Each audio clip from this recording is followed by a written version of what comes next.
স্থানীয় সময় বুধবার বাংলাদেশ সহ ৭টি দেশকে নিরাপদ দেশ হিসেবে চিহ্নিত করে তালিকা প্রকাশ করেছে ইউরোপীয় ইউনিয়ন। ইইউতে আশ্রয়ে থাকা দেশগুলোর নাগরিকদের দ্রুত নিজ নিজ দেশে ফেরত পাঠাতেই নেওয়া হয় এ পদক্ষেপ। তালিকায় থাকা অন্য দেশগুলো হলো কসোভো, কলম্বিয়া, মিশর, ভারত, মরক্কো ও তিউনিসিয়া।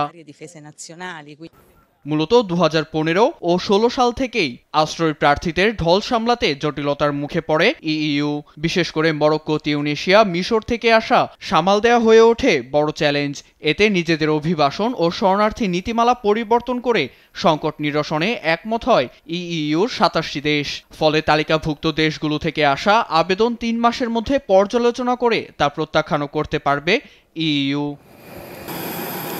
ইইউর সিদ্ধান্তটি এরই মধ্যে প্রশংসা কুড়িয়েছে ইতালির প্রধানমন্ত্রী জর্জিয়া মেলোনির। তবে ভবিষ্যতে দেশগুলো অনিরাপদ হয়ে উঠলে ফের পর্যালোচনার মাধ্যমে তালিকাটি স্থগিত বা অপসারণ করা হবে বলে জানান ইউরোপীয় কমিশনের মার্কস লেমার্ক।